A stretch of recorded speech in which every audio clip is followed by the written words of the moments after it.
할렐루야. 사순절 40일 기도학교 제21장 기도와 언어. 오늘 본문은 민수기 14장 19절로 20절입니다. 구하옵나니 주의 인자의 광대하심을 따라 이 백성의 죄악을 사하시되 애굽에서부터 지금까지 이 백성을 사하신 것 같이 사하시옵소서. 여호와께서 이르시되 내가 내 말대로 사하노라. 아멘. 이스라엘 백성들에게는 애굽을 출발한 지 1년도 되지 않아 모두가 다 함께 약속의 땅 가나안에 들어갈 기회가 있었습니다. 하지만 가나안 땅을 정탐했던 12명의 정탐꾼 중 10명의 말은 하나님과 하나님의 약속에 대한 불신이었고, 그들의 말을 들은 이스라엘 백성들의 말은 하나님에 대한 원망이었습니다. 그리고 그들의 불신과 원망의 말은 하나님께 들려졌고, 하나님께서는 그들의 말로 인해 진노하십니다. 그런데 그때 모세가 기도합니다. 그것이 오늘 본문이에요. 민수기 14장 19절입니다.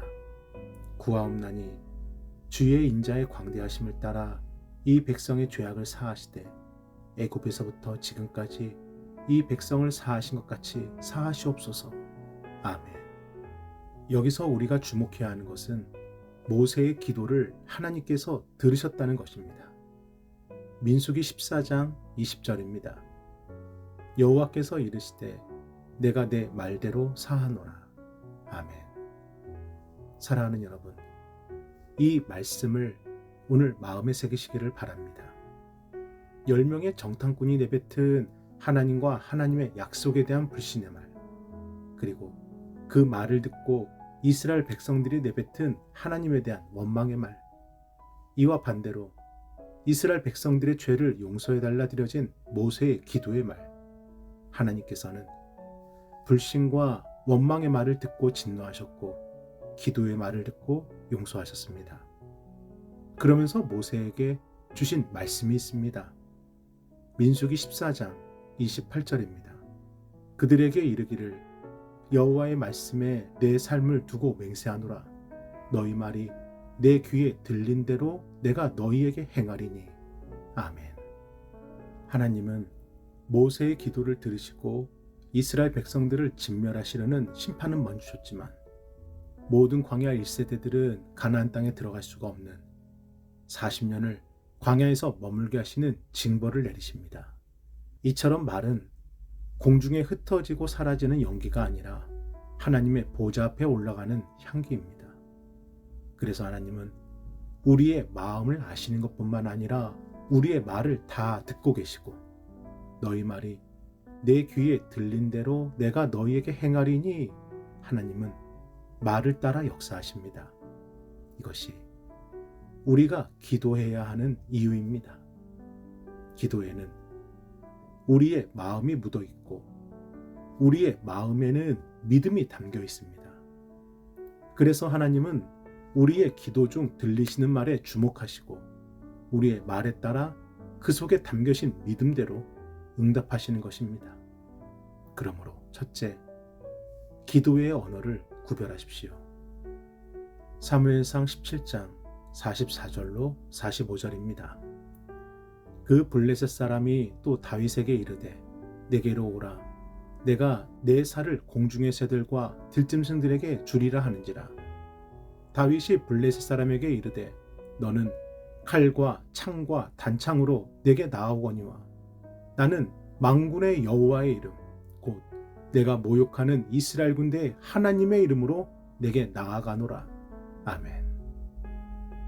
17살의 왜소한 소년 다윗이 20대의 거대한 거인 골리앗 앞에서도 당당하게 선포할 수 있었던 것은 다윗의 마음에는 여호와 하나님에 대한 믿음이 있었고, 그런 그의 믿음은 그의 말 속에 묻어났고, 다윗의 말은 오직 여호와 하나님을 향한 승리의 확신이 담대하게 선포되었던 것입니다. 이처럼 영적으로 깨어지고 영적으로 무장된 성도는 표현이 다릅니다. 그의 기도 속에는 두려움이 없고, 그의 기도 속에는 염려와 근심과 걱정이 없고, 그의 기도 속에는 오직 여호와 하나님만 계십니다. 그래서 기도의 언어는 영적인 담대함의 능력을 고백하는 통로입니다. 기도를 시작할 때는 아픔과 낙심과 어려움과 절망이 고백되지만 기도가 깊어질수록 아픔을 치유하시는 여호와, 낙심과 어려움을 해결해 주시는 여호와, 절망의 늪에서 우리를 건져주시는 여호와 하나님을 고백하고 확신하고 선포하는 기도의 언어로 변화됩니다. 그러므로 깨어 기도하라는 것입니다. 기도를 멈추지 말라는 것입니다. 기도의 언어는 우리가 기도하면 기도할수록 담대해지는 것이고, 기도의 언어는 우리가 선포하면 선포할수록 능력이 되는 것입니다. 그러므로 둘째, 믿음으로 소망하여 고백하십시오. 마태복음 7장 7절로 8절입니다. 구하라, 그리하면 너희에게 주실 것이요. 찾으라, 그리하면 찾아낼 것이요. 문을 두드리라, 그리하면 너희에게 열릴 것이니 구하는 이마다 받을 것이요. 찾는 이는 찾아낼 것이요. 두드리는 이에게는 열릴 것이니라. 아멘. 기도의 시작은 구하는 것입니다. 그래서 예수님께서 제자들에게 기도를 가르쳐 주실 때 먼저 구하라 말씀해 주셨는데, 구한다는 것은 무엇입니까? 내가 원하는 것을 상대방이 줄 수 있다라는 확신이 있을 때 구합니다. 내가 찾고자 하는 것을 상대방이 찾아줄 수 있고, 내가 열고자 하는 것을 상대방이 열어줄 수 있다는 믿음이 있을 때 구합니다.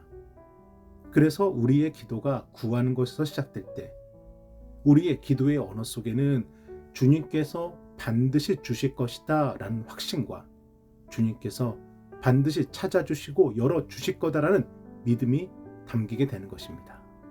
시편 37편 4절입니다. 또 여호와를 기뻐하라. 그가 내 마음의 소원을 내게 이루어 주시리로다. 아멘.